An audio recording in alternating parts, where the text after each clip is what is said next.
What happens if you go into Google, type in a porn star name, and put MLP next to it and see what happens? Oh You'll boy, probably find it. This sounds like a fun idea. Totally. Or a mistake. Not sure. Yeah, we will probably find out at some point, but until then, hello and welcome everybody to the AWKWARDCast A&Y Keyframe on about random dribble. And today we present to you Ambris face. Okay, this was enough now. Back to the shark. Yeah, where can exactly. How can I remove this face again? Right click, remove face. So, problem solved. Good. Oh. Well, now it's just covered by two pretty faces. Yeah, you need to keep it exclusive, Ambris. That's the magic behind it. But yeah, I guess we got all the people here, so we probably have to keep it on. I brought my human Muppet just for this show, okay? Oh right, we figured out. Exactly. I brought this just for you guys, and you're gonna hide it now? I mean, yeah, we figured out last time that he actually is a shark girl, and that this is just a kind of like this. Yeah. See, this is my. Oh dang! I was trying to do like a perspective comment. See, this is my little stick holding up my hand. God damn it! Brett took my sock puppet out of the room again. Maybe for context, we had something fun going on last week for April Fools. So this is literally from the podcast. Oh, that's amazing. But yeah, Ambris, nice to have you back. This time, once again, the webcam did not fail on you at the last second. It was threatening to. It was like I was first booting it up, and it was like, well, you can't connect. And I'm like, why wouldn't you tell me? Until I finally looked into it, and it said because you have another program using this, and I'm like, oh, okay, that's the OBS I was using to test the camera for earlier, and I hadn't closed it. And it took me like 10 minutes to figure that out. It makes me think of there's an Ed and Eddie episode where it's Free Jawbreaker Day, and the world is conspiring against them when they're trying to get closer to the store, and then there's just this giant thunderstorm hurricane. There's animals running in the street, and you just hear Double D yelling, "The world is conspiring against us." Relatable. Yes. But it worked out eventually. But yeah, Ambris, besides fun camera shenanigans, how have you been recently? What's going on in your life? Not a whole lot. Just basically focusing on same as before. Really, I'm just doing a lot of school, doing a lot of my freelance work, just trying to make ends meet and that kind of stuff. I really this summer want to get my own webcomic off the ground though, and that's kind of like my resolution is that once once the semester's over, I'm gonna make that happen. Even if it's a little bit shaky, or if it doesn't take off really fast at the point, I'm just gonna start it. So I can at least say I have it. Especially because I want to vendor at FurCon next year, so I feel like I should have like actual general furry content up. Know that feel, bro. I mean, how many furry items do you have again, Keyframe? So there is a magic item of your own OC? Yeah, I actually do have quite a few pieces. It's just, I can't sell like 4 of them that I have on my computer because they are not safe for work. PG. They are not PG. FurCon doesn't care. They will let you put up porn?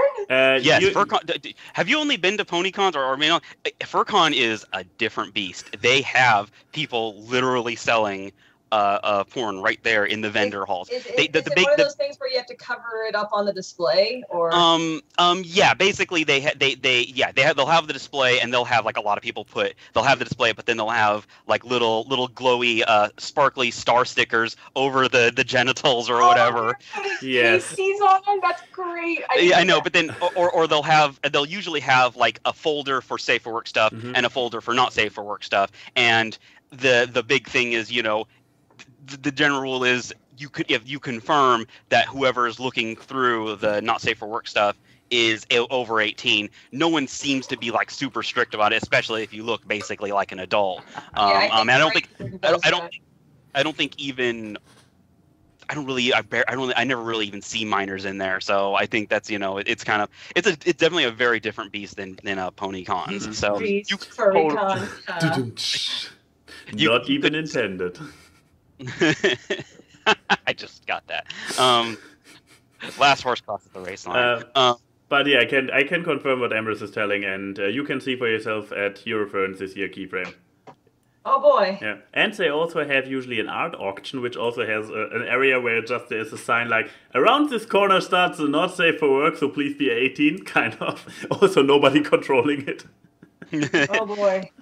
I mean, it varies to some degree. I assume furry cons are definitely not made. Where pony cons are definitely like, okay, kids are a huge fan of the show. We have to monitor ourselves for this. It's an understandable thing. Oh yeah, absolutely. But furry cons are a completely different beast, and they understand that the adult part is a huge part of the community, and they have like tons of specifically 18+ panels, and they usually will have people standing out front double checking that you have an adult badge basically. Yeah. They have a separate minors badge basically, so to prove that. So it's neat. I tell you what, it was culture shock for me the first time I went there too. Like, you can do that? Oh my! There are boobs there. Oh, there she goes. Yeah, that's the thing. Why did you do that while I was drinking water? At least I was drinking water and not my little protein shake thing. That would have been extra fun. No, then I would have to explain why is there a white goop on the floor. Well, isn't this usually for a Golden's job? Oh god, today's episode is going down the drain. Anyway, do we move on to law, or do you have more to talk about it? I mean, you basically focusing on your on getting ready to eventually get into the mindset to start thinking about beginning your weblog, your webcomic, right? That's the spirit. So let us know once it's up. That's a big one. I've been wanting to just start getting character designs out of the way, but I just hit this horrible art block, and it's just you tweeted about it. Yeah. What can people do to motivate you? What do they need to send your way? Honestly, the best thing I could hear is just the desire to actually see me do this comic. That's probably the if people really want me to make it, that is probably the best encouragement I could. Okay, I'm not sure if we did it last time, but elevator pitch. Go. Elevator. 30 seconds to pitch me your idea for a webcomic.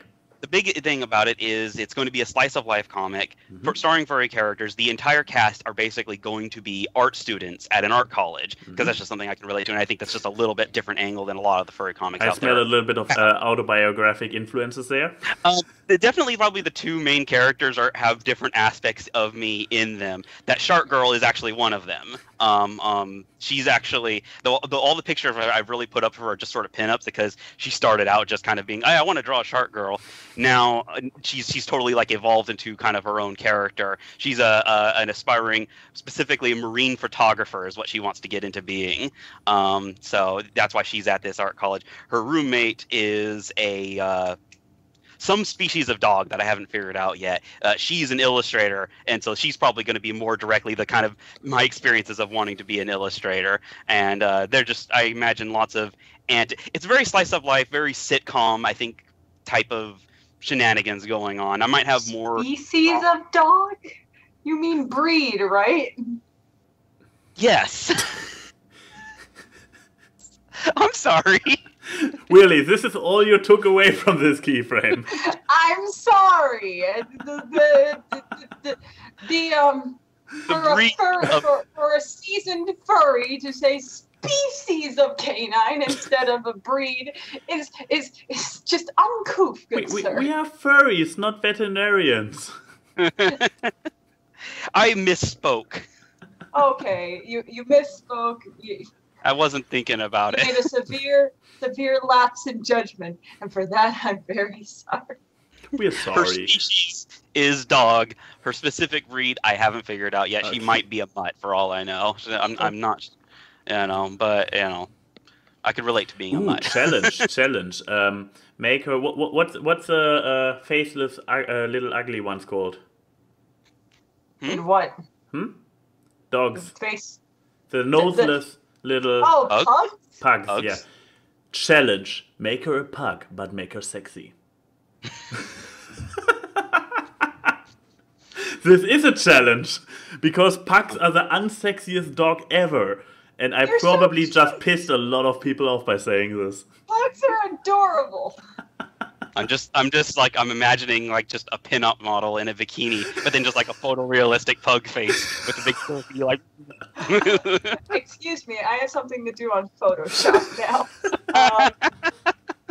While we're talking, but is that all you have to say about your week, Ambris? And your life? Yeah, that's about it. You know, that's all I have really to say.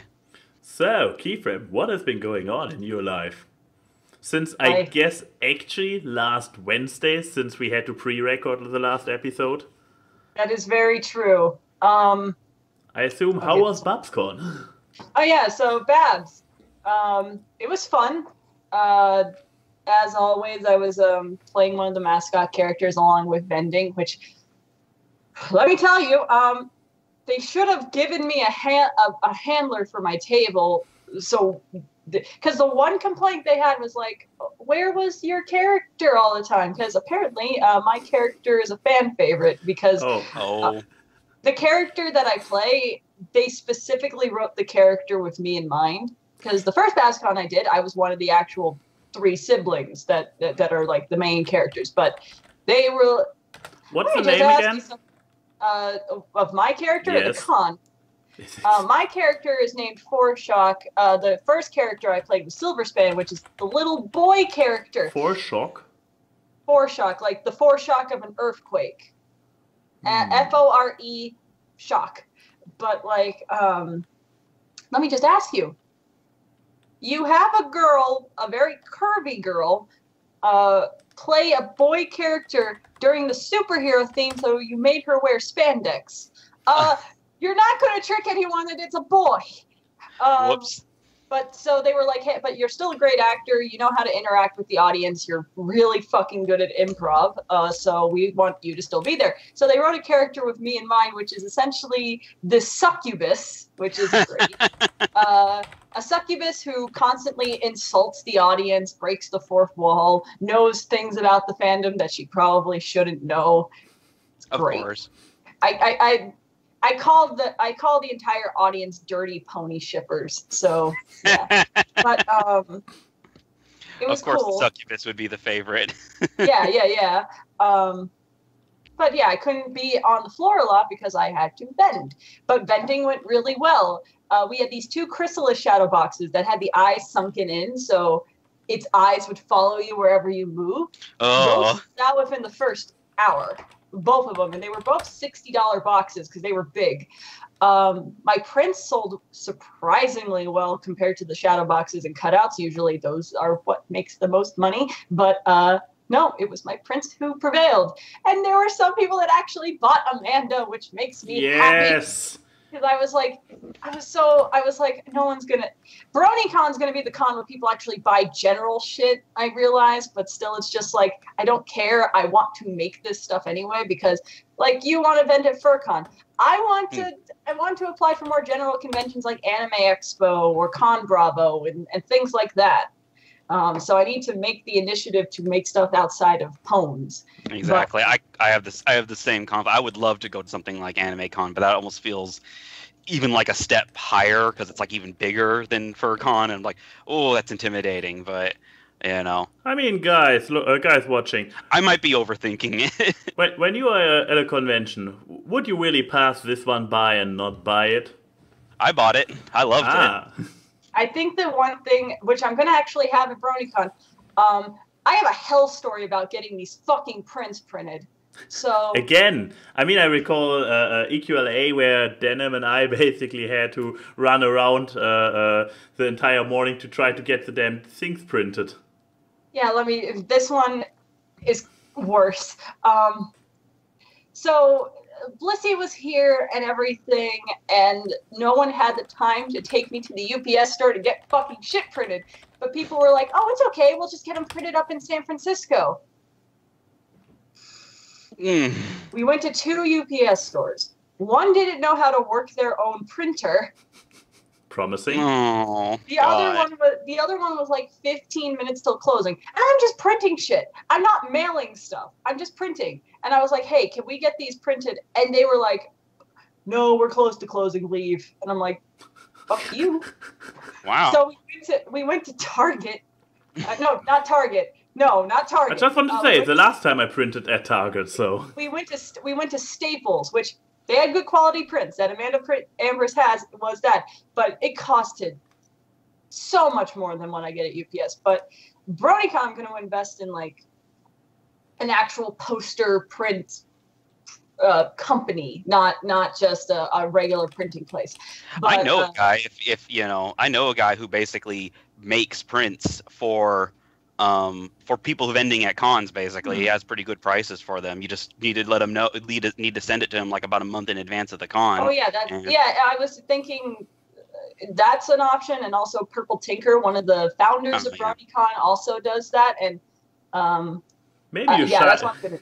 You guys should exchange contacts of people you know. Yeah, sure.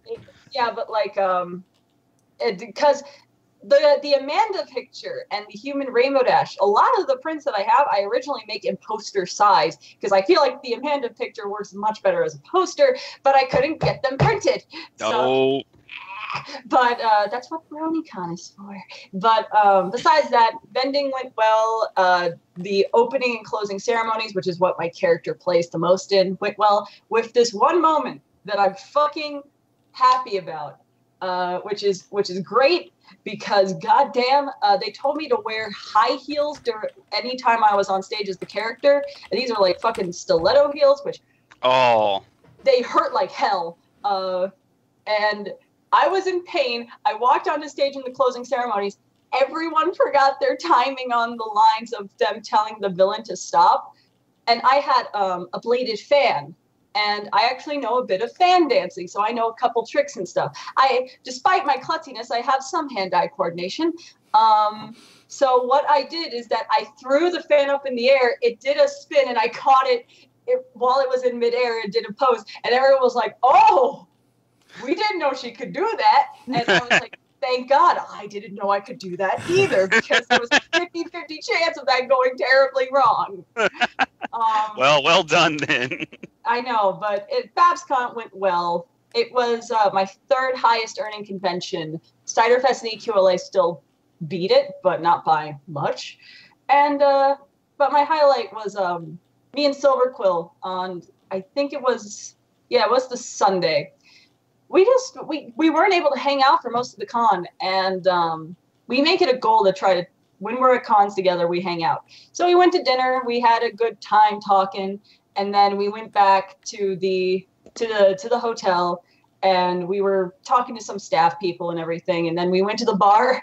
I got a Long Island iced tea, and he got a beer, and we just talked about why I don't like Moon Dancer for like an hour. And then we just hung out and shot the shit. And honestly, those are the best parts of conventions, is just hanging out with people you don't usually get to hang out with. Yeah. So that. One last thing about my week, because this is actually recent stuff. As people know, I got a new computer set up. Keep in mind, my old computer was 15 years old. Flash refused to work on it. So the way I did animatics and animations, personal stuff for myself, I would draw every frame by frame in Psy, and then transfer them to Sony Vegas and put them frame by frame. It's so This sounds efficient and easy. It's mind-numbing. It makes you good at frame by frame, but God, it's mind-numbing. That's like the traditional way of doing animation. I know. So that's why that's hardcore. Keyframe. 1970s Disney is calling. They want their animation style back. Haha. But yeah, since I have my Flash program and I'm currently doing some animation work for the next DA Games music video, I was like, I want to also do some personal animations for myself, because I've been wanting to put animations on my channel and stuff. My name is fucking Keyframe. So I want to do these small tests before I jump into bigger projects like Should I show any? I mean, in the TF2 Discord, you have the latest version That's why I'm asking. Yeah, sure. I'm doing 2 animation tests. One is a Game Grumps animated, which, funny enough, I put it up on Twitter and tagged Game Grumps and the manager they're talking about, and the manager liked the tweet. But Game Grumps not. Well, Game Grumps is a busy. Wait, where's the Game Grumps one? Yeah, hold on, I will send. I have the other one ready, so. Yeah, but I'll send the Game Grumps one in the chat. But and the other one is that I'm re-animating scenes from TF2 Analysis Anarchy. And you're more scared than me? Why would I be? Killer robots, mercenaries, explosions, and gunfire everywhere. We can all die. Oh God, ich will nicht sterben. I still need to do that. Dafür. Oh. So when he said he needed it, he really meant he needed it. Yeah, so I'm currently doing the rough board, so that's why not all the characters' mouths are moving. But with ANY's little breakdown, I'm like, okay, I have to make sure that explosions and gunfire everywhere, it's as bouncy and movie as it can possibly be, because it's just like, hold on, I'm going to send the latest Game Grumps one in our little... I mean, I know I saw it somewhere, the link, but I couldn't find it. Yeah, but I've updated it since then, because this has been my life for the past few days, is just chipping at these boards. But the worst part is that I name these things. I don't rename them, so I just have a million files on my computer that says GG animated and in all caps Brent. Nice. Brent. I think this is. God, why doesn't it say the information? But actually, I'll bring it up later. While I'm getting that, ANY, why don't you tell us about your week? Oh, my week. Wasn't that a week? It was one. It had a beginning, a middle, and an end. No, as I mentioned last week, I was at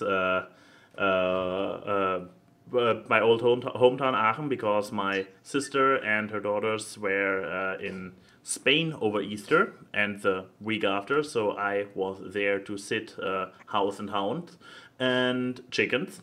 Yeah, and I had some fun little anecdotes with. Well, here's the funny thing: I keep calling those dogs asshole dogs. And I would like to be able to share anecdotes about what kind of assholes they are. But you don't treat them like they're assholes in the video messages you send. You're like petting them, be like, good boy, good boy. Yeah, but they're still assholes. I can pet an asshole. That sounds very wrong out of context. I know you're a furry, but I can pet an asshole. I'm a furry, but I can't even say it with a straight face. Just like someone needs to put that, in quotation marks. 2018. Someone needs to stitch that on a pillow. I could pet an asshole, but no. That's redundant. No, the thing is, I swear they are assholes. I just didn't give them any chance to be some. But if they could, they. I should. I'm just reading the chat. Oh, okay. I'm sorry. Go ahead. I'm thinking those dogs are smarter than we take credit for. That's the thing. Money, short for Manfred. Money is incredibly smart. So it was basically, I came there, put down my bag, and my sister, she was still there. We had a little bit of a handover, and she was like, "Oh yeah, by the way, he can open zippers." What? Yeah, but he wouldn't go in there, right? Well, unless he thinks there's something to eat in your bag. Okay, he can't open doors, right? Not yet. He's learning. That's the problem. He is super smart, but he uses his intelligence for evil. Most of the time. That should make you proud. Yeah, but he usually uses it in a kind of evil I cannot approve of. He uses it to steal food and to run away. That's what I would use intelligence for. I mean, if I was a dog. No, either you are very hungry and currently in a place where you don't want to be, or you are saying you're not very smart. I'm not sure, Ambris. That's are for a me to know, human. for you to figure out. You are a human. If you have the need for hunger or going away, you should be able to do it. I'm a shark girl. I'm always hungry. He can't open up the doors because his fins are just too slimy. It's like, But yeah, surprisingly enough, the chickens turned out to be bigger assholes. Well, they're giant cocks, of course. Yeah, that's true. But Nice. but followed up by my brother-in-law. So basically, I'm actually working, and then the dog does. The dog has a funny thing going on that he makes snoring sounds when awake. So you hear him like. Yep. And you look over to him, and his eyes are open. So he's clearly There's awake. video proof. Yeah. He's just lying there like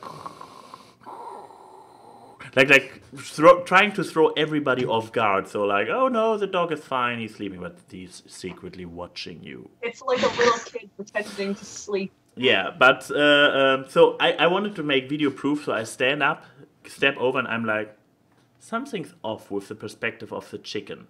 So I see one chicken in front of the fence on the ground, and the other chicken is higher up. This doesn't make sense. The ground ends there. I look closer. This looks like the chicken is behind the fence. Why is the chicken outside of the garden? Whoops. So I go outside, and I'm actually recording it. I'm getting closer and closer. I'm like, what? What? And yeah, there's one chicken in front of the gate, in front of the fence, another chicken behind the fence. I turn my camera around, like pointing at the gate of the garden, and it closed. I don't know how they got. I mean, I have a suspicion how they got out there. So I go out of the garden to catch the chicken, and I turn around and see a second chicken outside as well. Like, okay, so 2 chickens escaped. Chicken run. Yeah, kind of. So yeah, it was actually pretty good. So I shoot them back into the garden, and 5 minutes. I was still sticking around in order to see if maybe they try to escape again, and I can see how they do it. And 5 minutes later, a free-running dog came by who actually barked at the chickens. I was like, shit! If I hadn't seen them in time, that could have been. Hey nieces, you remember when you had 3 chickens when leaving? Well, now it's only 1. Isn't this great, girls? On the plus side, we're having chicken for dinner tonight. It's true. It's true. No, why didn't you send me that clip? That sounds amazing. I didn't. I mean, I still have it somewhere here. Yeah. But yeah, so yeah, the chicken turned out to be bigger assholes. Then, however, most of the week I was still meeting friends in Aachen, actually working because I was in home office and not. I didn't have vacations. I'm using all my vacation days up already for this year with FriendoCon and StarCon and Euroferns and a little bit of CoxCon. So yeah, I'm all out of vacation days for 2018. But yeah, we went to a fun place that is. Wait, I probably should first show the place. Whoop whoop. Where's the place? There's the place. Is this a place? When you're done when you're done with your week, I put the latest board for the Game Grumps animated in the chat. I will show it in a bit. But until then, hide, woman. Wait, this is not the woman. This is you the hit the chat. Oh, you don't want to hide my pretty face. Whoop, here, chat. Oh. I was in this fun little place. Rude. Right after that, you hide. This is his normal behavior towards me. Don't mind this. No. No, I mean. Oh, it's a trampoline park. Yeah, I was in this, and this is the actual location where I was. Obviously, this is not me. This is just a video I found on YouTube. I want to go to one of those so badly. Oh, it was so. We booked 2 hours, and I was like, really, just a little bit of jumping around for 2 hours? That sounds kind of unimpressive. So okay, sure, let's book 2 hours. But yeah, you see, they have those foam pits. Fun fact, jumping into those pits is not the exhausting part.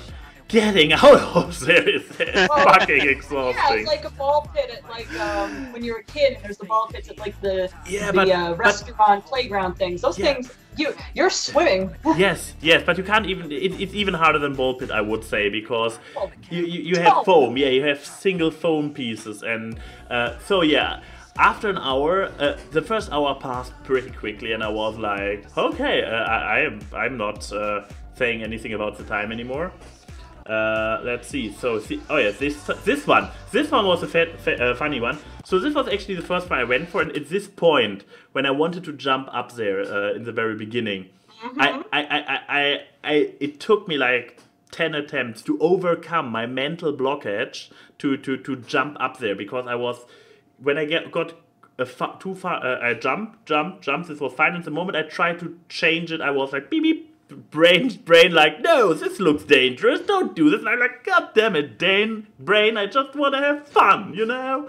But eventually fear was working your brain there. Yeah, I eventually managed to do this thing. Then we have, okay, the wall climbing thing I actually did not do, but this is a possibility you can do in there. More wall climbing. Now show the big one. Where's the big one? The jumpy one. Oh, there's this one. If you have enough jumping, you can also do a little bit for your arms and go around there. But where is it? Oh no, he didn't do the jumpy one. We're just getting a guy's ass. Well, giving the audience what they want. Oh, I believe. But there's actually there's a trampoline park like this that I think got installed at the mall that I live nearby in Antelope Valley. It looks like so much fun. Yeah. This one I have been dying to go to a trampoline park. This looks so much fun. I remember when I was a kid and I was in like where's the big jump? No. Nobody's doing the big jump. Boy. Little known fact about good old Keyframe. I used to do gymnastics and you wouldn't think now, with people thinking that it's a tradition for me to hurt something at a con, but I used to do gymnastics and stuff, and we had at the community center in Long Island, stuff like this, not to this scale, but like the swingy things and the giant pits of foam and stuff. And I have a distinct memory of once I had to hop off, grab the thing. It was like a circus thing, and then go over the little slump thing, like what you did. Mm-hmm. My body didn't do the proper thing, which is aiming your feet so you have a direct line. Basic aerodynamics. It went forward, and then you just heard boom, and I fell into the foam. It was a fantastic experience, because at least everything is padded like you're an insane person, so you don't get hurt. But yeah, also to show off a little bit, I actually took my camera in there for a moment, so my nephews and I did a little bit of superhero landings for your pleasure. Boy. Oh, wait, oh, what did I do? Why? You're gone. I removed myself. Okay. Like this is my oldest one. I'm not sure what superhero this was. This looks like I think that was 4. Yeah. And yeah, nice. I also decided to do that one because I haven't done exercise in a while, and I can just so as a little final anecdote about this entire park. I was in pain yesterday. I still have a lot of pain today. My shoulder muscles are sore as hell. My legs are oh yeah. When I stand up, I still feel it. So. That's something to keep in mind when you want to visit this kind of park. Especially when you're not used to it. You sound like me last night, because I've added some certain moves to my workout, and I was like, oh, this is great. I've been doing it for like 3 days, and I'm like, cool. And then yesterday, I just stood up, and I felt like my back just go, oh, like why?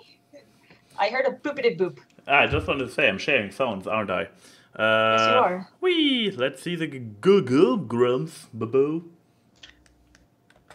Gaganated. Gaganated. I can't even pronounce that. It is every time we get logged out. It is fucking Brent. It is Brent. It's Brent from his apartment. It's our own manager fucking up our show that he manages from a distance. He's like arguing. He's like, "Why are you recording on a Saturday?" Yeah, just like we couldn't. Why are you using my account? It goes on further, but my My favorite thing, which I had to explain to people because they didn't understand the first time they watch it, and that's because it's not in color. The bird that's on top of Danny's head is Aaron. Ah, a little bit like Cox and I saw Crender the- animated style. I see. I loved the bird regardless. It was a really funny idea. Because anything that has like the three little, because he has a man bun now, which is its own problem. But I actually am animating it in a way. If you look at the beginning, his man bun moves in accordance to how he feels. So when he goes back and he looks annoyed, it's actually like pony ears or cat ears, like they flatten or they go up and stuff. And this is the rougher one compared to the other one because I just it's a less familiar thing with the TF2 reanimated. I have a frame of reference that I can just build off of. This one is complete audio, so it's my imagination going wild. I mean, the Phoenix Wright part was an in the moment thing. Yeah, so how am I going to have them arguing? I see a lot of Cox and Crender animation inspiration going in there. But yeah, while you're already talking, Key, what did you bring this week? Wait, I actually recall. Before I do that, I want to just give one shout out to something that's my last Game Grumps related thing. And it's because it's an animator I've been watching for a long time, and I saw that they finally got an animation up on the Game Grumps channel. For people who don't know, every Friday the Game Grumps put up an animation made by the hundreds of fan animators that they have here. And it's really cool because they're paid commission and stuff, and I think, if I remember correctly, they also get the ad revenue for that said animation. That's why they always encourage them to try to have the video be over a minute so you can put an ad on it. And it's a really cool thing. I don't expect less from a channel that is comprised, whose one founder is an animator. But I'm going to put this in chat. It's called Sandstorm. But the animator is named Andrew Kafel, who not only did animation work on Kappa Mikey, which was one of my childhood lovely shows. They also, people may know this animator for doing a bunch of Nostalgia Critic animations back in the day.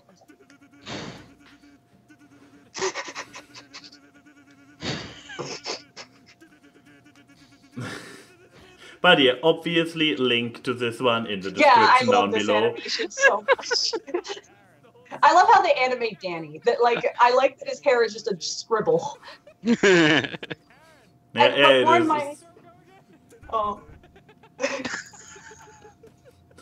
Somebody else is a big fan of Cox and Crender animation, like with the random of it. Oh wait, Yeah, still going. But yeah, everybody can check it out. But yeah, there's your taste of it. But no, what was also warmed my heart is that I commented on the video being like, Andrew, congrats on getting on the Game Grumps channel. It's so awesome. And he actually responded and he was like, thank you.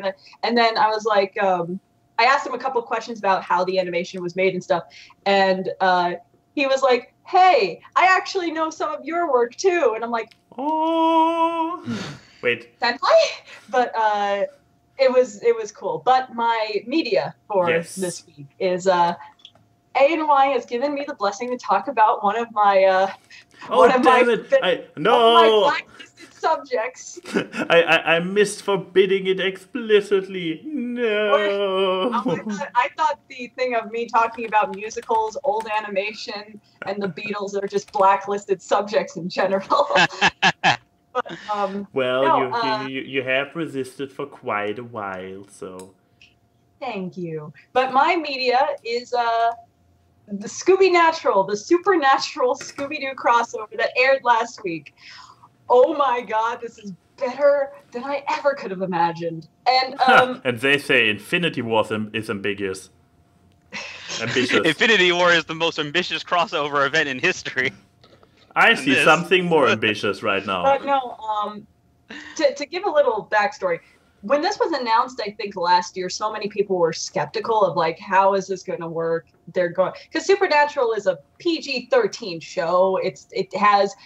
They cuss. There's sexual references. There's all that stuff. And then you got Scooby.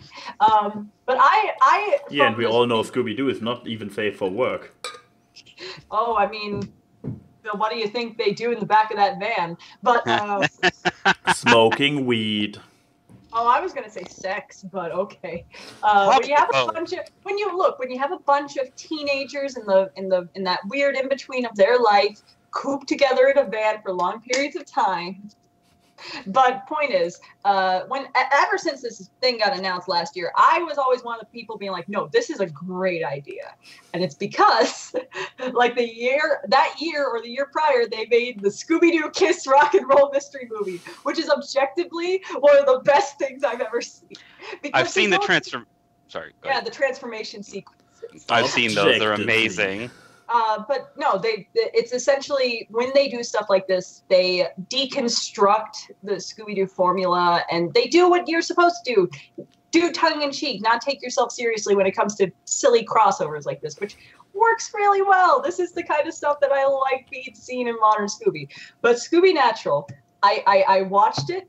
The plot, I'm going to try to be as spoiler-free as possible, but I am going to say some lines from the thing because, oh my god. What? Oh, okay, good. The plot is essentially Dean and the other guy, I can't ever remember the other guy's name. It starts out as a live-action episode, and they get teleported into the TV, into specifically Scooby-Doo, Where Are You? Now, this is the great touch of detail. They are not just in some random thing in the Scoobyverse. It's an actual episode of the original cartoon. Mm-hmm. Like, it's the actual plot line of one of the episodes. And the first thing that makes you realize what the tone of this thing is going to be is that they're saying how, oh, Scooby inherited this fortune from this Confederate guy because he saved him from drowning. And then Dean's like, yeah, but the guy's dead. And then Fred's awkwardly sitting there is like, oh, yeah, it was cancer. What? Yeah, this is the beginning of it. But the whole thing is essentially because Supernatural, there's actual ghosts and demons, something is changing the plot of the episode, so it's not just, it's actual people dying. Shaggy actually breaks his arm. Jesus. To the point that you could see that it's turning purple. Huh. Jesus. Also, should I go spoiler warning? Yeah, let's go spoiler warning because I have to give a play-by-play. There's things I'm skipping, but then there's screenshots that are being shown on Tumblr and stuff where it's essentially the gang, the Supernatural people tell the gang that the ghosts are real. The gang essentially have an existential crisis. Well, guys in the chat, you all want Keyframe to voice all those gifts, right? Mm-hmm, mm-hmm. So everything you told me, it's true? Mm-hmm. Mm-hmm. Werewolves, vampires, demons? Mm-hmm. I thought I was blind without my glasses. I was just blind. Oh, how could I be so stupid? We've been stopping real estate developers when we could have been hunting down Dracula. Are you kidding me? My life is meaningless. Oh, this is one of these two upcoming lines are my favorite. If ghosts are real, that means there's an afterlife, heaven, hell. Am I going to hell? We told you every freaking time, but did you ever listen to Scoob and me? No. Oh wait, isn't there a bonus one? Oh god. Oh my god, that writing is golden. I need to. We're doomed. We're doomed. Here's the thing. They actually had a moment where it wasn't the Scooby Gang, but the others legit cussed in the show, where they had to bleep it out. So they were like, I think they said "make fucking traps" or something. But apparently bitch doesn't get censored because they had this one moment where there's a dead body covered in blood. Oh, I saw this one as well. Everyone's saying their lines, so you have cheekies, cheapers, zoinks, ruh-roh. Zoom in on one of the Supernatural characters. Son of a bitch. Yeah, I saw this one too. I attest. Go find this special somewhere. Go find it on, I don't know where they have the streaming sites for Supernatural CW, so I'm guessing Hulu. Or go find it on some not illegal cartoon watching website. And just watch it. Even if you're not a fan of Scooby or you're just like, oh, I know what it is. It's so well written and so good, and it's just I haven't laughed so hard at a Scooby thing in a long time, and it's. I'm genuinely intrigued by that because that seems. If you ever want to hear Fred say cancer,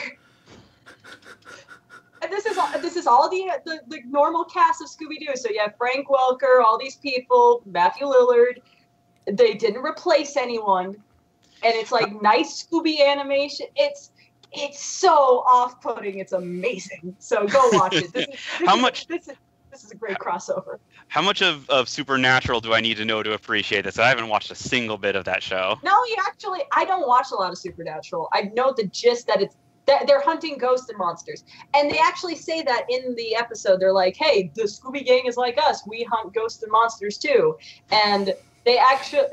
the great thing is that one of the characters, which is the ginger one that's on the left of Scooby, he's a huge Scooby fan, and he's like, look, we can't have them believe that the ghosts are real. They're innocent. They're pure. They got to stay that way.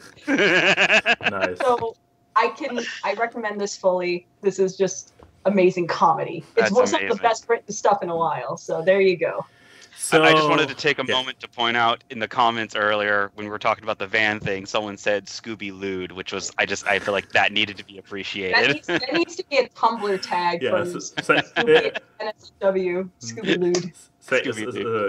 Credits to Shakespeare. Yes. But yeah, Ambris, how good is your medium this week? How good? Yes. That's a weird way to question. Because mine is shit, and if yours is good, I would put yours at the end so that we have a good one at the end. But if yours is also shit, I would take the bullet and I would go after you. I think that Amber said it's an underrated show or something. Yes, it is. Yes, I have an underrated show that I've been wanting to pitch, but I just haven't had the time to write the long Tumblr post to say go watch this. This show. Sounds a lot better than mine, so I go first. Okay, Max, what is your shitty medium because I just expect him to pull out, Ultra Lord or something. This is in my defense, I was. I just came back yesterday. I had, by the way, a very amazing ride here with a. We had actually the entire ride from Aachen to here. We were just two guys, and we were 6 hours on the road. And usually I zone out or I fall asleep at some point, but no, we actually had an interesting ongoing dialogue. The entire ride, so was pretty cool. But yeah, I arrived at home at 1 a.m. So, but I still tried to go to the cinema today. Oh boy! And there are 3 movies I want to see right now. It's like Ready Player One. It's like Red Sparrow is still on my list, and what was the last one? Pacific Rim. None of them was screening at a time where I could have catched it before the show today. So I went in my head God damn it, what did I watch this week? I must have watched something or played something but reruns of House. No, not that bad. But, not again. Not that bad, but well. So Archer! Yes. How is this a shitty medium? Archer's amazing. No. I guess I should have put it a different way. It's not a shitty medium, but I have not much to say about it because first of all, I'm a little bit late to the party. I mean, Archer is now in which season? Which? It's got a lot of seasons. Yeah, I mean at least 8 or something. Let me check Netflix here for a second. Yeah, let's see. So Archer has now 8 seasons actually, and I am just in. Where am I at? I'm just in season 4. So. Oh, it seems like you should have more to say than nothing after 4 seasons. Yeah, but here's the thing. How do you describe Archer? So I basically can give a little bit of. Why is stuff flicking around? Go back to Archer. Okay. Maybe show a title card or something. While you find a title card, one way I could describe Archer to people, since most of our audience is American and probably older than I, Archer was made by the people who were essentially the founding fathers for Adult Swim content. So yes. C-Lab 2021, Frisky Dingo, all that stuff. There's a reason why it has such the limited animation style it does, and it has writing just like that. Yeah, so here are probably the things to say. First of all, here's a little bit of animation style of it. Oh, this is a great start. Thank you. Thank you. I just started it, but yeah, you see, it is obviously a little bit more on the mature end of things. At the end of the day, they don't show anything explicit, but they imply very implicit stuff. They push it. I mean, what is TV MALSV? What kind of rating is this? Probably a rather high one. LSV, language, sexual content, and violence. Yeah, I mean, they don't show anything, so it's not pornographic or anything. And even they show a lot of red blood often enough, but it never goes gory. I mean, to give a basic thing, one of the first jokes in the first episode was someone was threatening to kill Archer's mother, and he gets a boner at the thought of his mother being dead. Yeah, so you get... I mean, this all sounds really, really bad. And there's the thing, all of them are assholes. Every single character, there's not a single decent person in this entire show, maybe except the butler. The butler is actually a decent person, so obviously he's a victim in this show. And as you can see with the stiff animation, while it's actually about a secret agent or an entire secret agency, whatever. It's a secret agency called ISIS. Yes. Now, International this was made before ISIS was a public thing. Yeah. So they just nailed it there. By a coincidence. Terrible coincidence. Yeah. I mean, in hindsight, it makes it even better because this fits with the tone of the show that they have a secret service that actually has the same name as a terror organization. And I mean, their body count is probably as high as the one of ISIS. But yeah, all of them are horrible, horrible people. But also, to all of them constantly happens horrible, horrible things. So karma. I mean, as the saying goes, all comedy is derived from suffering. And in this show, they suffer all the time, but you don't feel bad because they're all horrible people. So you can enjoy some of the crudest humor, period. I mean, a little bit of spoiler if I don't give a name that it's not really one, but there's a character who got paralyzed twice. So he gets a bullet in the spine and is paralyzed, and they make jokes about it. It's not for everybody. If you are very into PC, I cannot recommend this show. If you are an asshole like me, you will love this show. This show often enough makes me actually laugh out loud. It's very entertaining because it's very audio heavy, because it's a lot of stuff in the dialogue. I mean, you see how minimal it's a talking head show. Yes. Like, very much you see that it, kind of comedy. You see what's happening. So the voice acting is great in this show too. Yeah. I mean, we kind of a little bit listen in there. Super toxin called Hoizocaine. Hey, whoa! Keep it in here, but be careful. The cap slips off for like no reason. I mean, yeah, you get an impression. So yeah, you have Bob's Burgers, Jerry from Rick and Morty, and Miss Heinous from Star vs. the Forces of Evil in one show. Nice. But yeah, if you have Netflix, congratulations, you already own this show. If not, still try to hunt it down. It's a very fun show. If what I told you about it so far tingled your fancy, I have started very recently watching it, and I'm already at season 4, so that should tell you a little bit about how much I enjoy it. As I said, a bunch of red flags, like it's very, very crude. You are in it for the long haul. You are in it for some really, really bad humor. So you must be a horrible human being to enjoy it, but if you do so, welcome to the club. Okay, now... Watching this without audio is weird. I wonder if people can see my screen in my glasses. They can. Yes, they can. Yeah. They can. Close that porn tab. I mean, Danger zone! What am I supposed to say? I have 3 screens. On one of them must always be porn, I assume. Then again, no, I mean, they all clean. Why else would you have multiple How do you screens? not know it's on your own screen? I don't know. I have a million tabs open. I mean, I know that. One of them is probably Tumblr, so this is always risky. But yeah, you wanted to share with us a beautiful, obscure show, which I don't know yet, so I have to be very quick in typing. I'll send you like a poster for it right now in the link.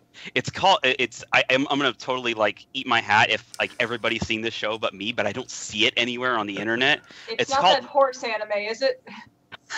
No, that just barely started, and everyone's talking about it. I love it. Wow, you sound like a bit like it's not that horse anime, is it? No, it's just you were live tweeting about it. Oh yeah, I love it because I love the hell out of it. I call it the MLP anime because I'm a dork like that.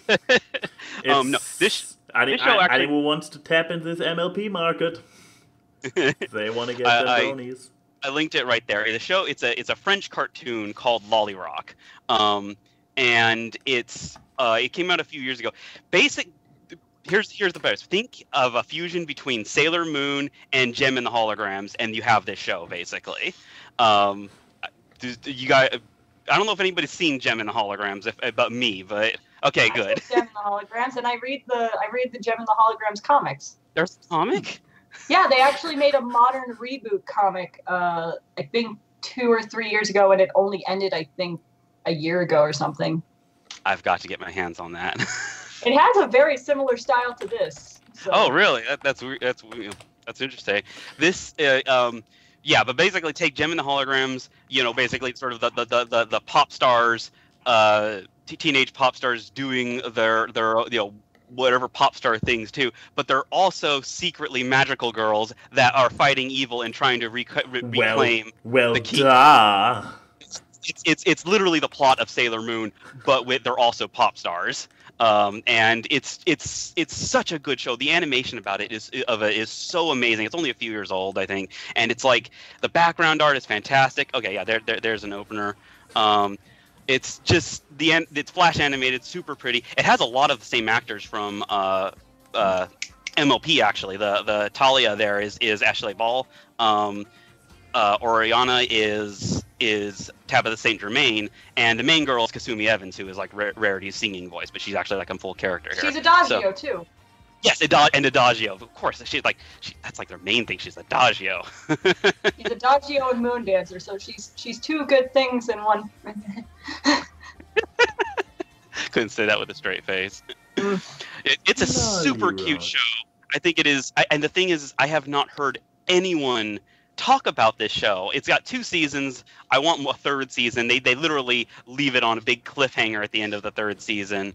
It's just super cute, super pretty. You know, my candy ass loves it. And, you know, the music in it is great, but I wish they always had more. It's like a lot of times they'll, like at the end of the episode, they'll do a performance, but it's like literally 30 seconds of a really cool song. It's like, give me the whole song. And sometimes I think they even have like 3-minute songs, but they cut out 30 seconds of them in different parts for every episode because I guess they're just on the whole budget really went to the animation, which looks fantastic. Which is good in a cartoon show. Yeah, it's a cartoon. It's on Netflix. That's a big thing. So anyone can go watch it. Just go watch it on Netflix. I don't understand how it's on Netflix. It's as good as it is. It's a French cartoon, but for whatever reason, they actually redid the lip sync for English. So it's actually you would not be able to guess. I mean, didn't they do the same thing with like Totally Spies and Martin Mystery and stuff back in the day? Oh, really? I didn't even know those were French cartoons. Those are French animations. That's why looking at the poster for Lolly Rock made me think of Totally Spies. Being German fucks me over once again. Oh, but you get Wings Club. Oh, and, yay. Yeah, you get that creepy Italian mess, and you get Miraculous Ladybug, so you get a good French show too. Yeah, I guess so. Yeah, I actually watched both this and most of Ladybug at the same time because I found them both like, oh, these are cute shows, and I was like on a real magical girl kick. What a weep would ever watch Ladybug, right? No, yeah, nobody totally. would and have some items hiding. God damn it! It's just weird. Difficult to mirror. There you go. There you go. Are you just hi, buddy? Are you just waving? Totally. Yeah, I actually stopped watching Ladybug to finish watching this show. I loved it so much. It is I don't know. It's so good, and I don't see anyone talk about it, and I'm like, I've been wanting to do fan art for it to bitch people to watch it. Like, go watch it. I don't know. Do the girl on the right. She's the cutest. So, Yes, she is. You have good taste. The girl on the right, Talia. She is my favorite, and she's the one who's voiced by Ashley Ball. But it's interesting. I was going for the redhead.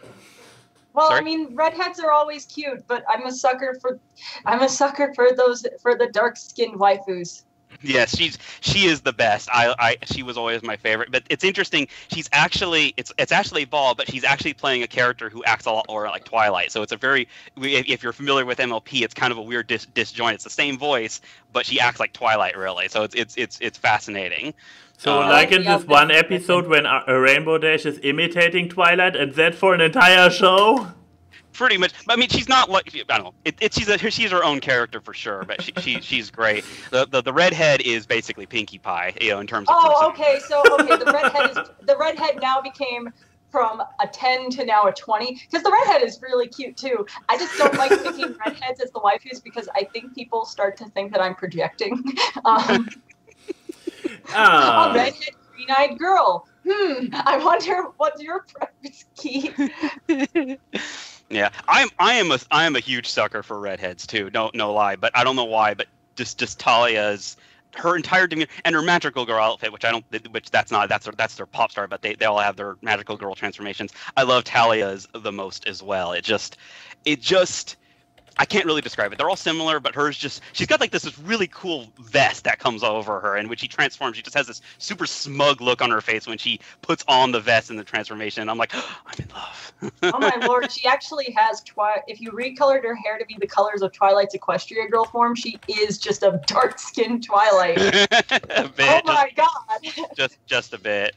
Yeah. The main girl, Iris, she's just the every girl. She's actually kind of boring and neutral.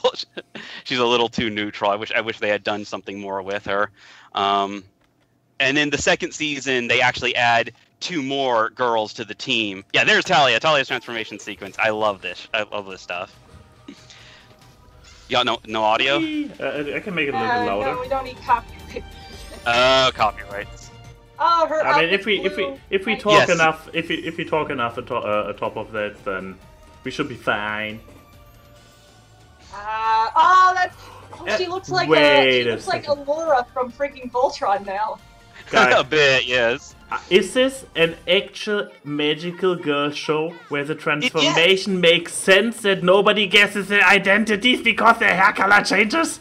Oh, yes. See, the crazy thing is like the 2 villains, which I swear to God, they're just Jessie and James from Pokemon, but with magical powers. Well, that makes it better. Yes, exactly. The 2 villains, they know they know the magical girl's real identity. They even know where they live, but they don't seem to. They somehow don't seem to be able to actually cause them any harm. The writing is not like anything genius. It's just, but it's all light sugar. I love it. The redhead does not look that great in her transformed outfit. I 100% agree, and that's one of the reasons why I like Talia more, is that she needs, like, the orange...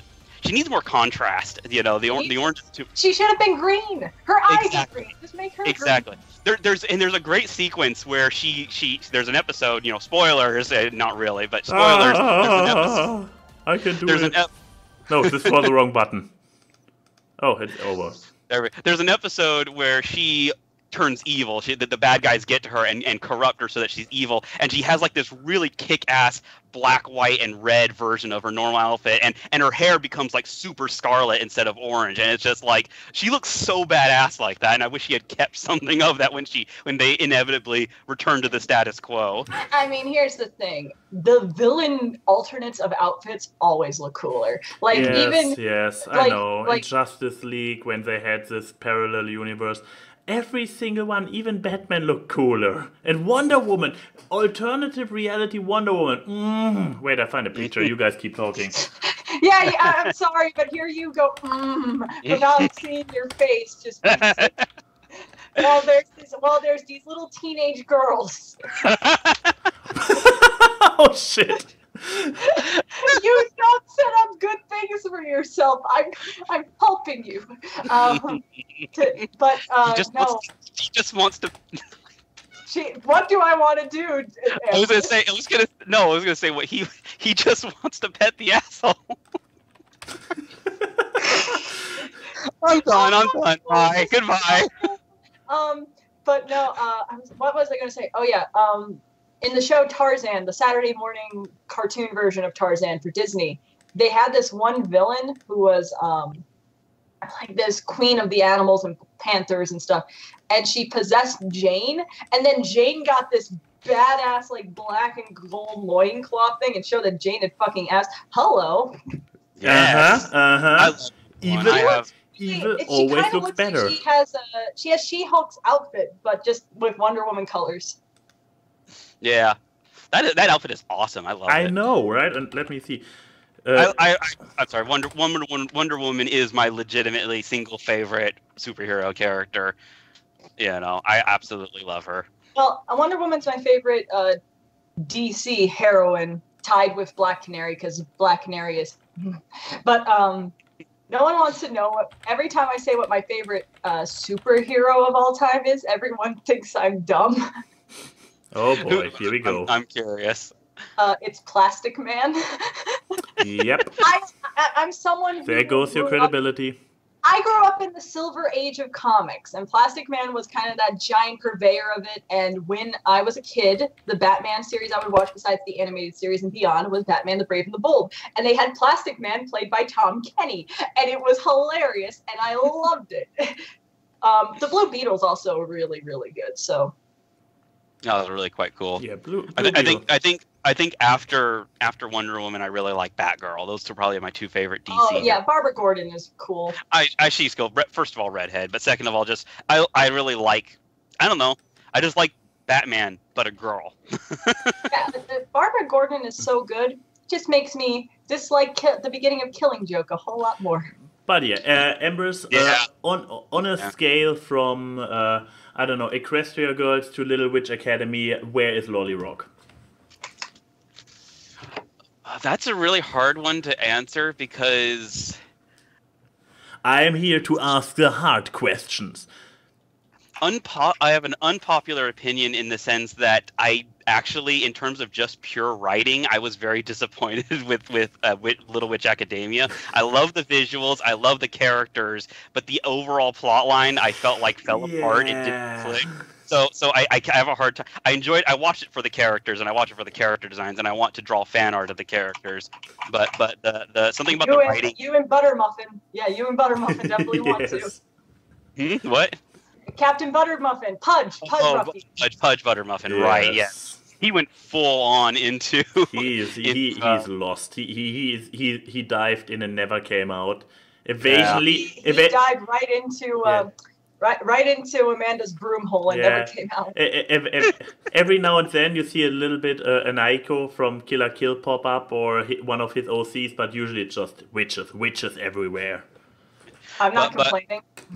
But to answer your question, yes, the show is definitely, I would say Little Rock is actually prettier than Equestria Girls. Like just the animation, okay, but it's not hard. Yes, it's through the roof. It's incredibly gorgeous to look at. But the writing is very monster of the week. So it's like they don't really have like it's always we're gonna have fun. The bad guys show up. How can we screw over the good guys? Let's create a new monster to do that. They fight the monster. They save someone who's in emotional turmoil. Let's play a song. It's pretty much every episode. It's like Josie and the Pussycats meets Miraculous Ladybug. Something like that. Well, I say it's like Sailor Moon, which was pretty much the exact point of Sailor Moon was, just monster of the week, usually also trying to save someone's emotional crisis. While there's technically an ongoing plot line, it's literally Sailor Moon. The main girl is a exiled princess of her magical kingdom from another planet.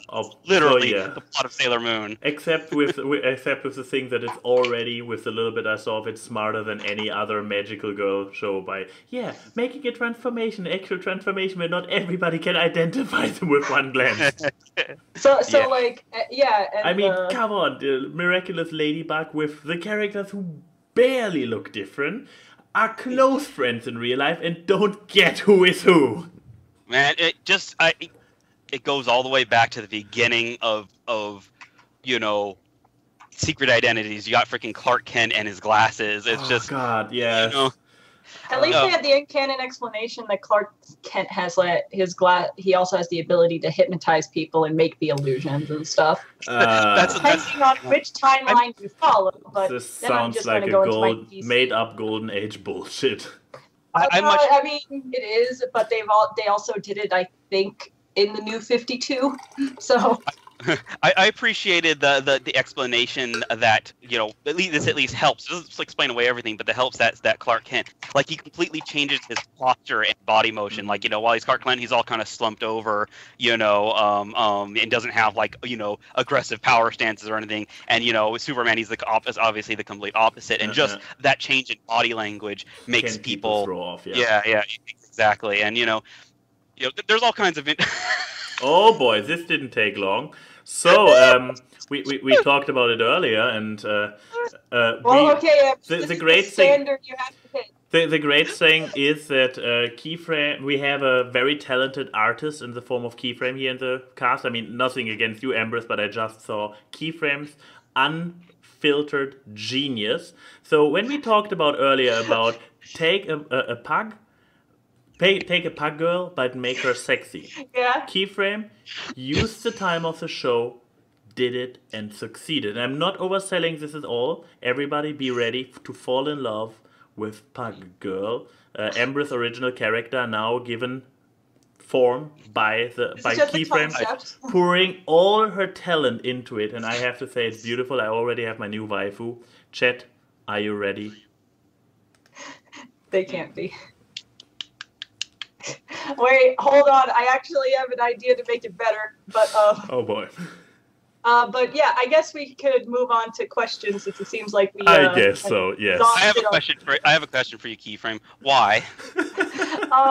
You know, Ambris. People ask me that question every day. I still don't know. The scientist is still out on that research. But yeah. We are already a bit late, but nevertheless we also don't have too many questions, so we should manage to get all of them. So, oh god, while you're preparing the next version of Pug Waifu, Frenzia Harris asks, how many Patrick Star memes can you count? I guess it's actually a team effort, so how many Patrick Star memes? Okay, we have, he's standing there menacingly. Oh, that's a classic. It's the one I know, so now you guys have to take over. No, this is Patrick. Oh, and I'm just hanging up. Mm-hmm. I'm disappointed that I can't like really think of it because I consider myself meme trash. But I'm like, I think Patrick Star memes are kind of a blind spot for me for some reason.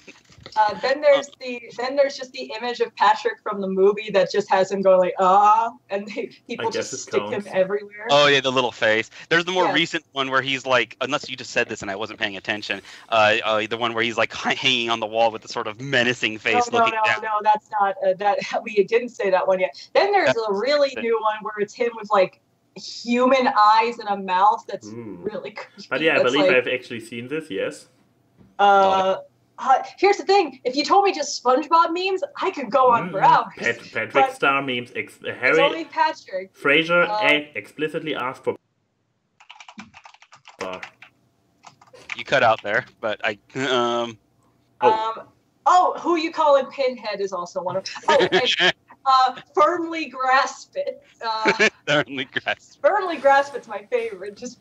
You have just Googled it, haven't you? No, I'm looking up pictures of pugs. Then there's, is mayonnaise an instrument? No, now I'm just going back into my childhood of quotes, which I mean, yeah, the Patrick quote becomes a meme. We have been asked for memes and not for quotes. No, mayonnaise an instrument is a meme. Did it go meme? It went meme back in like 2009. It's a vintage meme. I mean, I know my vintage memes. I mean, we came up with 8 chat people. You can throw in your Patrick Star memes live. YouTube people, you can leave all the Patrick Star memes we and the chat forgot down in the comments below. And I guess we can move on to the next one by good old Scenic Deshr 22. How loud can you listen to the most weirdest song ever before you get a migraine? First, there's a lot of qualifiers here. Which one is the? Yeah. What is a weird song, and what does weird have to do with it specifically giving you a migraine? I'm not sure on the connection there. Fun fact. I can actually confirm. I mean, probably not an actual migraine because migraine is a medical condition. So probably a headache. We are talking headache. Unless you suffer from migraines, then you can have a real migraine. I get migraines. They're the worst. Yeah, but I had this at work. I listen to music at work, and I had 2 songs playing, like something in the background. I don't know, chiptunes, Nightcore, Why are you whatever. playing 2 songs at the same time? No. The thing was, it was not intentionally. I had one thing playing, and then I probably opened a different window, and there was a song playing. And those 2 songs overlapping actually gave me a headache. Like, I listened to it for a few seconds. I was like, fuck, I need to stop listening to it. It was not too loud. It was not hurting in my ears. It was hurting in my head. The overlap of music was so disharmonic, it actually caused me a headache. So yeah, it is possible that a song can give you a headache. But yeah, which is the weirdest song for you guys? For some reason... Sorry, go ahead. Oh no, you go. I was actually muttering to myself as I'm making this piece of art. Don't interrupt the artist. You can't rush perfection. No, that's true. I don't think I've really listened to weird music on my own. Like I'm still trying to figure out what that qualifier means. But what you were talking about reminded me of a few years back when the Nyan Cat was like a big thing. Someone talking. You keep talking. I can't think straight while you're doing that. I guess we have in my head. I guess we have a good contender. So people were talking about it, and then someone, like, it was just a Tumblr thread talking about it, and I don't know what the deal was, but someone mentioned offhand that they had like 100+ tabs of Nyan Cat playing in their browser, all overlapping at this. It's like they're not like 100% synchronized, so it was just like they're all like just a little bit askew, listening to Nyan Cat 100 times overlapped, and he said it was probably what madness felt like. It's just like, wow, you're braver than me. I found my new music. I need to try this now. Don't do that. No, don't do that. You should go on Yuri's computer when he's in the bathroom or something. Just open up a million Nyan Cat tabs. It's Nyan, right? Like Nyan?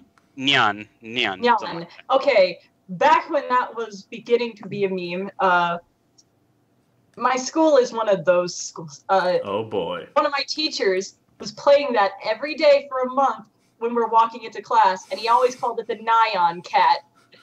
I got conditioned to say Nyan. Nyan. No, it's Nya. It's Nya. Those are the two Nya. Well, exactly. Nya is what the Japanese say. Well, a cat sounds like. Instead of meow, they say Nya. So that's why. Sorry. Yeah. Okay, I have. Yeah. I stop that. I have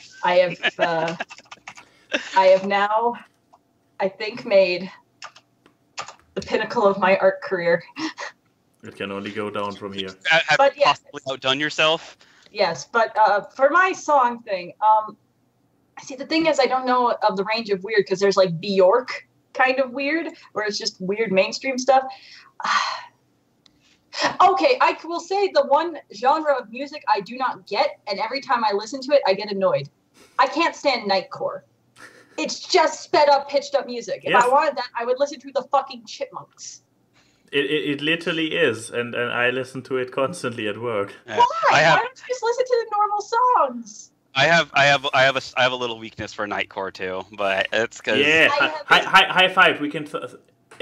No. We like through the border. Okay. Go down. I tried to make the sound of a high five off screen so they to fool, but then I just caught my own. I tried to fool people, but I just. I see what you're saying. Yes. Okay. My hand. You have tiny baby hands. You have Trump hands. My heads. I wasn't gonna go there. My heads are the great.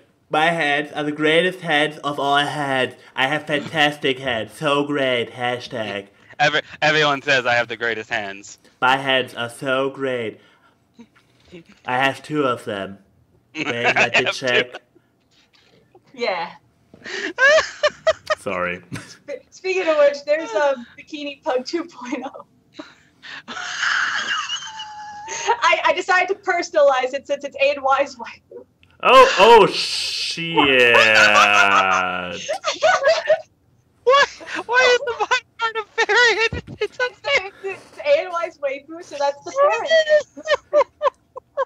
parent. Okay, so, I mean, it makes certain sense that her breasts are pugs because in German, pugs are called Möpse, and Möpse is a nickname for titties. So, Okay. For a German, it makes complete sense to put pug faces where the titties are. You just congratulations, Key. You just made a German meme.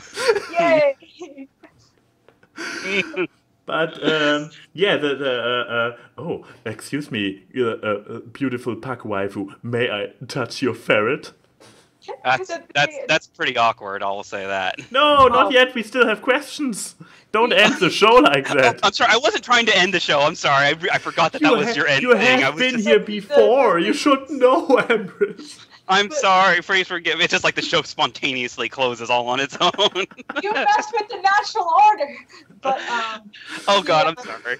The thing is, the reason why I picked a ferret there, not just because it's a funny meme, because it's A&Y's waifu. If he wanted to have relations with his pug waifu, he's going into her ferret den. But it gets more and more awkward, but we still have 2 questions to go. Okay, let's add more questions. I don't know what else I could add to pug waifu, but I could add more. I'm not drunk enough for this. I need some booze or something. Oh, wait, how late is it on your end? How late is it on your end? It's 1:20 in the afternoon. Oh, well, it's only 1:20 here. So that's how badly this makes me. That's how badly I need it. But yeah, I have the feeling the next one is probably directed at you, Keyframe, because it's from Max Cloudblaze, who asked, "Will you do a crossover with A&Y's That Stupid series?" Actually, we did have one idea for it, but we didn't do it because by that point there was only like 1 episode of That Stupid out. It would have but been we far actually early. we had a conversation about this. I recall something about it. Wasn't it for an April Fool's episode? Or No. Or was it for a topic where I could not, honest enough, say, "Hey, that's stupid," but you had a very good point to make why you think it's stupid? Actually, no. You and I agreed on these points. Okay. It was Valentine's Day because I said that I hate Valentine's Day.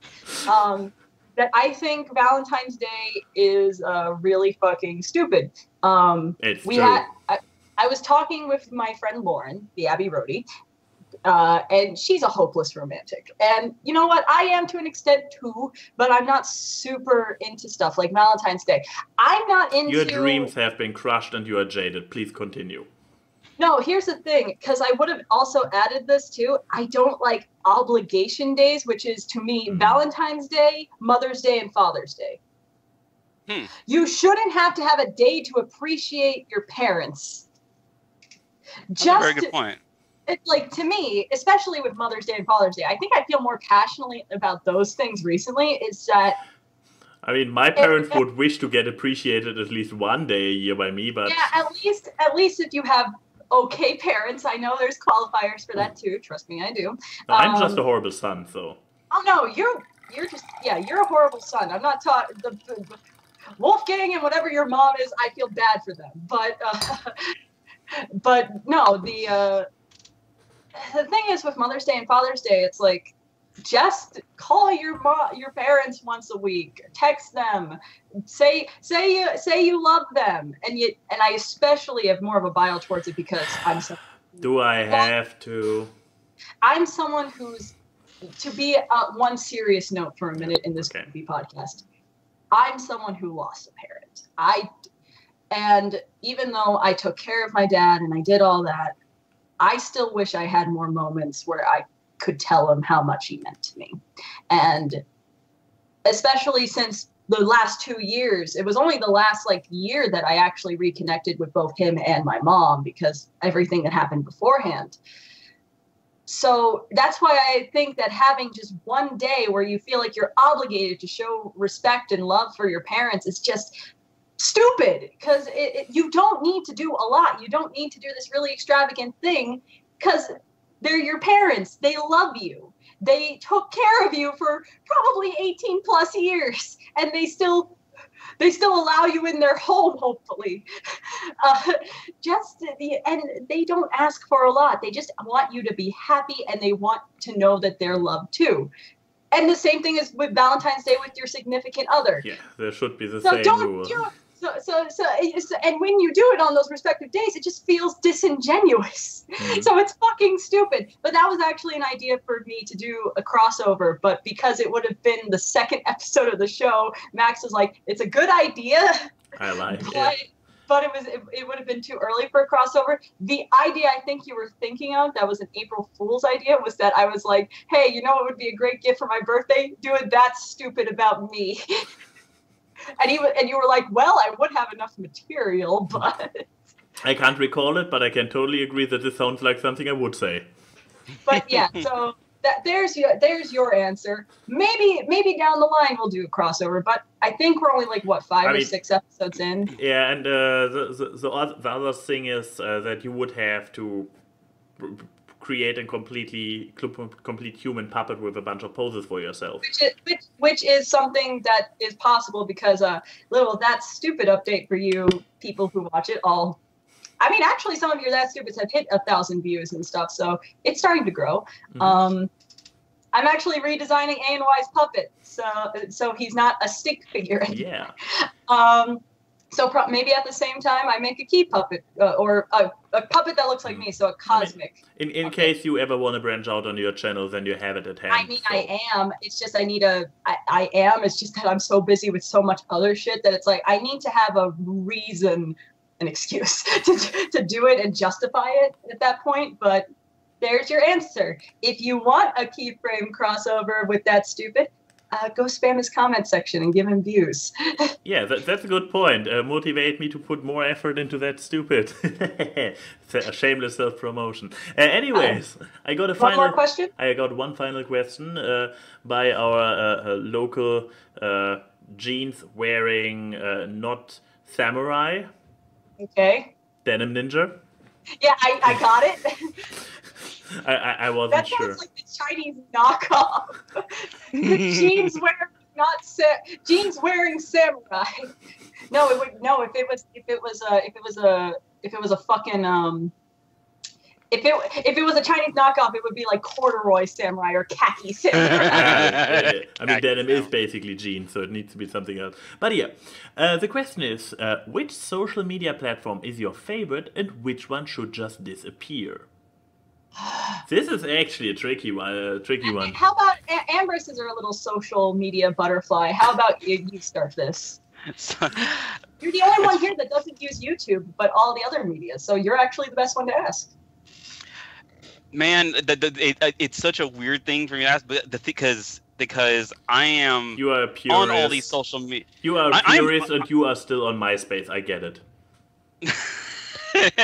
No, I don't think I have ever had a MySpace. I don't even have a Facebook.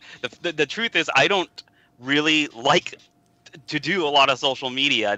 I'm such an introvert that kind of putting myself out there is really kind of an unnatural state for me. But because I am a self-employed artist, that's how I make my business. That's how I get. So it's kind of like work for me, basically, doing all the social media stuff. I mean, I do, I guess, use it to also do like just, some personal talking for here and there, because it's an easy outlet for that. But at the end of the day, I probably, if I wasn't working, I'd probably be doing a lot less in the way of social media. But in terms of my favorites, like, I really like how easy Tumblr is to use. But the community sucks sometimes. I've been told, yes. Yes, I like Twitter's general vibe a bit better. but I don't like a lot of the way the UI and the just like the features it has. It's like some features are on the mobile version of Twitter, but not the desktop, and vice versa. Oh yeah, like one feature that mobile Twitter has that the desktop has. You can't save drafts of tweets. Exactly. It's like it's so weird and inconsistent, and it drives me bonkers. So I have pros and cons about that. I've recently been trying to. I'm not sure this quite counts as social media, but in the last couple of months, I've been trying to reconnect and post a lot on my DeviantArt. Because and actually like make commentary and post journal updates and stuff like that there, because my DeviantArt following is huge. I didn't even really. It's like probably over 10 years old, which is why I guess there's like a lot of old followers on there. But it's weird that I'll post something there and it'll get like 300 favorites, overnight. Whereas on I don't get anything like that on either Twitter or Tumblr. But I've been ignoring DeviantArt for like the last 2 years until recently. So it's weird how that happens. But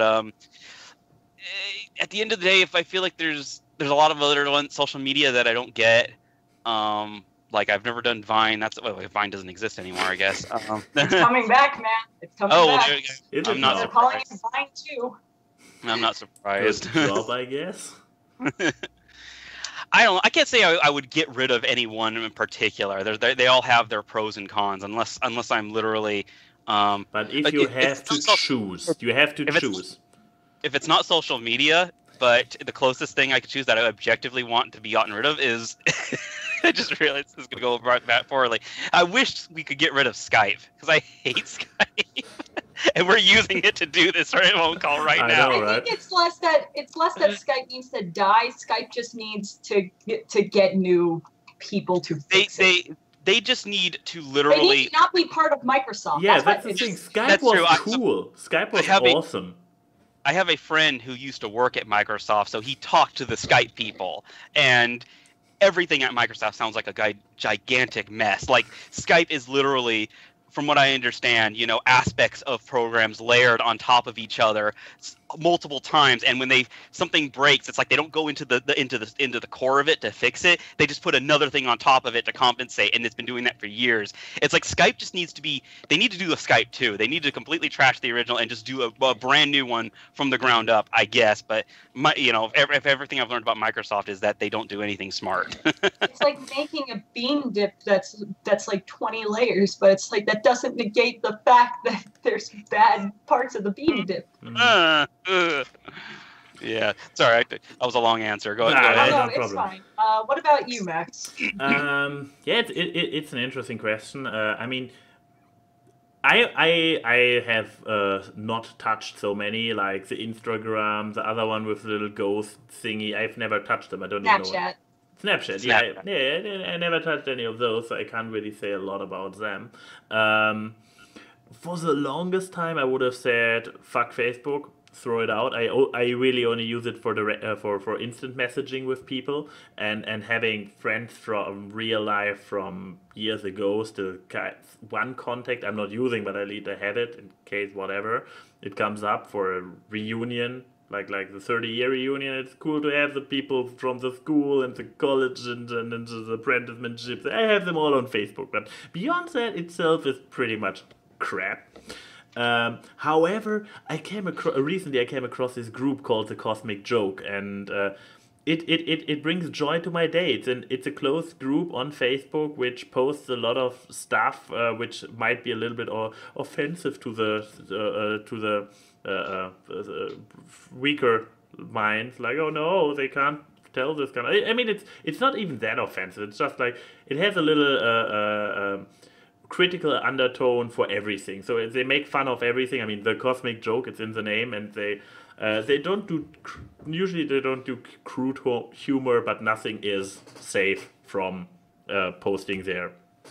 So the people that were in my old Bible Belt town, they would the Bible Belt people would go in there and instantly combust basically. So, catch fire. I mean, also given by the name, it has a tendency to often have religious jokes. So especially if you are very fond of your own religion and can't take any humor with it, this is not your group. But It's amazing. I see. I got Yuri, my coworker, Crimson Tide TV, also in this group. And then sometimes at work I hear him chuckle. I look over. I just see the image, and I'm like, "That's a cosmic joke post, isn't it?" And he's like, "Yes." You get the tone. There are a few people who always post, and you get the tone. And this is the one source on Facebook where you get those jokes. I'm loving it. Before that, I would have burned Facebook to the ground within a heartbeat. Before I found this group. So what you're saying is that the entire security of Facebook is dependent on this one group, and that yes. Once it dies, it also dies. Yes. But I guess it's my turn. I didn't say what my favorite one is. What's your favorite? Ironically enough, it's not YouTube. Because YouTube keeps messing it up constantly, so I cannot call it my favorite. I mean, I've said more than once that if the alternative to YouTube ever came along and would be able to get going without dying instantly, like Vidme, if the alternative would be there, I would jump ship within a heartbeat. I have no love for YouTube anymore. So, but but it's still needed, so I will not burn it down. My favorite might actually also turn out to be Tumblr's, ironically enough. I have. Oh, what a surprise! Yeah, I'm. No, I mean with Twitter, it's like Twitter is too fast moving. It's too limited in it. You have no filters. You have no. It's the. I mean, you have sometimes chain posts, especially when two people you follow answer back and forth, and your entire feed is just this one post, and I'm like, die. That happens on Tumblr too, though. Yeah, I know. That's what I mean. It's on Tumblr. Oh, I thought you were talking about Twitter. On Tumblr, they can get even longer. On Twitter, it's one thing, but on Tumblr, it's like ridiculous. Do you like the color of the sky? That's a different one. I constantly have that with fucking Lightning Bliss and Sweetie Bloom and Silverquill because they respond to each other, and for some reason I'm tagged in the Twitter post, and I'm like, why? I leave for an hour. At some point, somebody was like, notifications?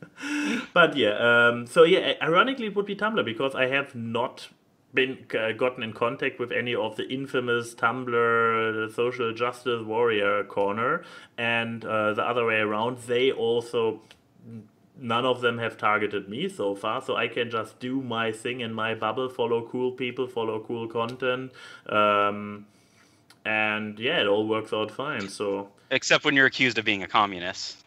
Oh, this happened on YouTube. This was also great fun. Oh, okay. Okay, fair enough. I thought it was highlight right there. This was amazing. But yeah, now you may, Keyframe. Now you may. Actually, while you guys were talking, I was looking up what my follower count on each website is. Because I use Tumblr, I use Twitter, I use YouTube, and I use DeviantArt. And DeviantArt, I have... DeviantArt and Furfinity also count as social media, don't they? Yes, I don't use Furfinity enough for me to count it as a media for me. And I only look at pictures, I don't interact. I'm trying to use Furfinity more, but I hate the site. It's so awkward and antiquated. You know what? I have like a Skype situation with Furfinity. Furfinity needs to fix its fucking UI. Oh, it does. Oh my god, it does. It's because so bad. I've had to change my password on Furfinity like 50 times because it keeps locking me out of my account. Yeah, but try to like a picture on Furfinity. So you have your overview of the people you follow. You click on it, then it opens in the same tab new. Then you have a like button, add to favorite. A new window. So when you want to go back to your overview, you have to tap back twice. And what I also hate is that it's, at least with DeviantArt and Tumblr's UI, it's so much easier to find content. It's so hard to find new good things on. Yeah. Like most of the artists that I follow on Furfinity, I've already followed on Tumblr, Twitter, or DeviantArt. Mm-hmm. But point is, with DeviantArt, I have 2,629 watchers. Tumblr, I have 1,848. Twitter, I have almost 4,000. And then on YouTube... She beats me on everything. And on YouTube, YouTube is the one thing you have over me. I think I'm a little bit over 18,000 on YouTube. Yeah, but my subscribers are all dead. The number says 22,000, but there are like 3,000 left from my subscribers, so... Oh, way to be a nihilist. But, like, point is... That sounded really grim. Point is, I use a lot like, as subscribers, not as people.